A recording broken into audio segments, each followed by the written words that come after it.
Hi. Good morning, everyone. Thank you so much for having me, Jeff. This is such a delight. Here today, my name is Khadijah Britton, also known as KMB Tweets. Yes, go ahead. Get me on Twitter right now, KMB Tweets. I know you're all on the computer, so it's all good.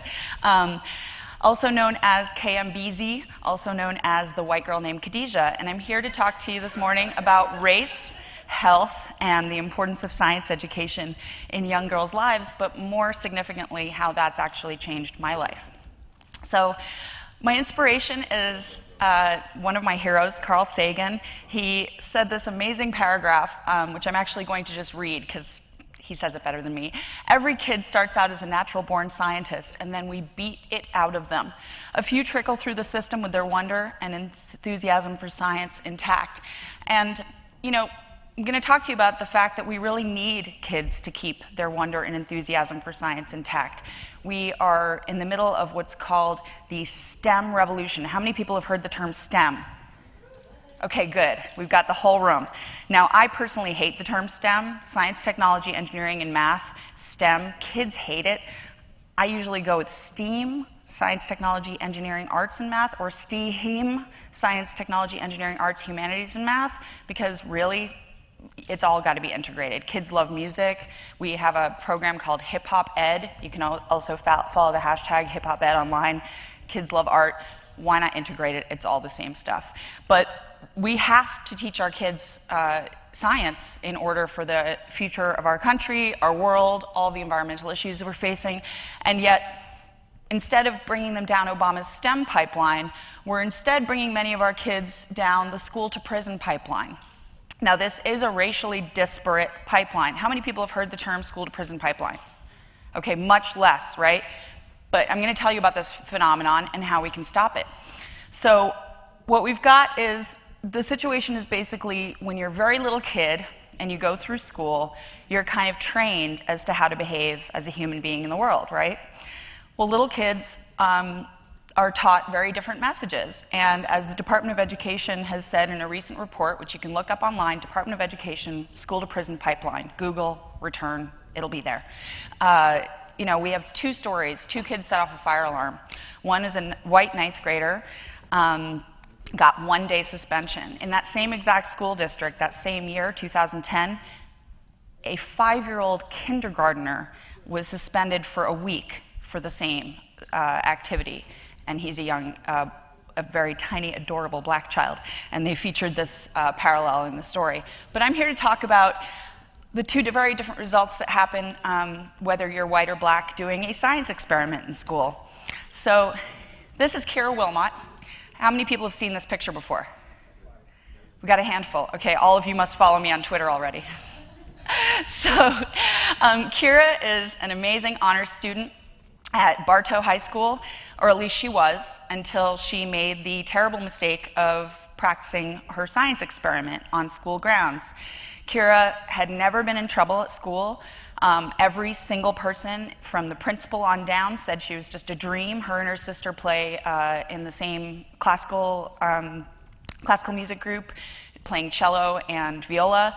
And she loves science. Her mom actually works in science and was really excited to do her science project. Had talked to her teacher about maybe doing the volcano thing, and their teacher said, no, you can't do that because that's at a 5th grade level. You're too old for that. So she thought, okay, what are some other things I could do that would be like that? I really like chemistry. I really like combustion.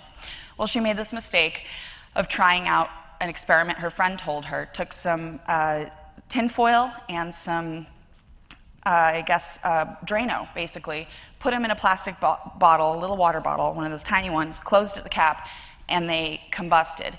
Nothing happened to school property. No one was hurt. Kira was arrested, taken out of school, and faced felony charges. So the good news is a number of us heard about this, and we did not like it. It started off on Twitter. A lot of people started tweeting not only what was happening to her, but they actually started tweeting their own stories about similar experiments they had done in high school and their very different results.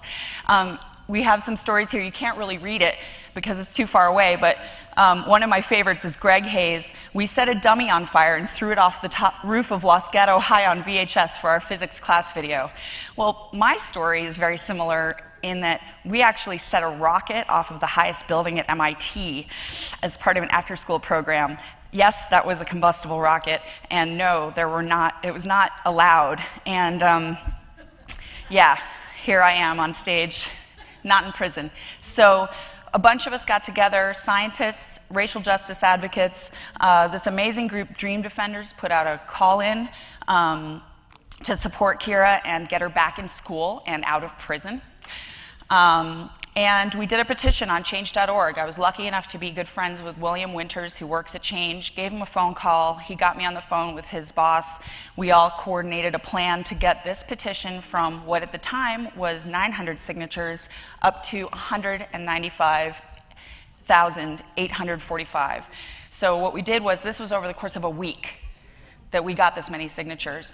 And the reason was because we had a team of superheroes. I'm actually going to skip ahead to this one.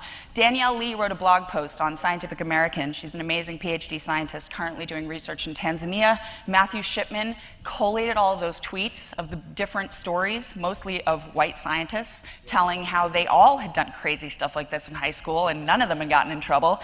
Homer Hickam saw it. Homer Hickam, anybody heard him? He wrote the book Rocket Boys. The movie October Sky, which is actually just a reconfiguration of the letters from Rocket Boys, is about him, his story. Davey D, amazing racial justice advocate and radio show host. Roland Martin, I'm sure you've seen him on television. He always wears the big cravats on CNN. We all worked together to get the word out, along with thousands and thousands of other people. Kim Wilson, I want to give you a shout out in particular. I didn't get her picture up here, but amazing people working on all different movements. But the common theme that we had was we wanted these girls to succeed. And we were going to do whatever it took to make sure that happened. And Homer actually donated enough money for Kira to go to space camp, and the rest of us fundraised, and now Kira and Kayla are going to do that this summer. So the next step was to get her lawyer involved in making sure that not only did she not get a felony on her record, but that her record is cleared, which we're currently working on, and also to make sure that she's able to go back to Bartow High School in the fall, which we are very delighted to say that she will be doing. Yeah. So, you know, she was passed off to an alternative high school for a while where she wasn't able to take any of the classes, the advanced classes she had been in. This is often what happens. You go to a disciplinary high school, which is basically like a prison, and that's kind of the first step down this pipeline. It's the institutionalization. Now, this is a girl who should be, you know, just incredibly successful in science, has the passion. And here are some of the other little girls who are the future Kira Wilmots. Now, they're members of an amazing group whose name I'm drawing a blank on right now, but I know it's Justice Association. I'm sorry, PMJA, I'm not honoring you by saying your full name. But this is actually a protest they did outside of Bartow High School. And some of the signs say, Benjamin Franklin was curious, now we have electricity. Thomas Edison was curious, now we have phones. And this wonderful little girl is saying to drop the charges against Kira Wilmot. Well, we succeeded, but why it's personal for me is Kira could have been one of my girls. I have a website called madscimag.com where teenage girls of color come together and tell their stories. They create science journalism. You can go right now and read some of their amazing work. And also because it's very personal for me. I wasn't born a poor black child, but I was raised one. My stepfather is black. My whole family that raised me is black. And my community, big props to Delia, whose picture this is, Mariama Mullaney. Pretty much my entire community that raised me is people of color. So this is very, very personal for me. And the love of science is very real for me. I was homeless at the time that this picture was taken. When I won the science fair. dealing with a lot of personal stuff in my life, and working in science, working at the Human Genome Project, working at Mass Ioneer Infirmary, doing protein research is what kept me on the straight and narrow. So science has gotten me, my curiosity has gotten me an amazing life, after-school and weekend programs, scholarships to college, and now a law degree in intellectual property law, and a sense of purpose and a sense of community with all of these amazing people. But being white is what kept me out of prison, and I know that, and that's why I do this work. I was a ruffian, man. It's a miracle I made it through, but, but I did.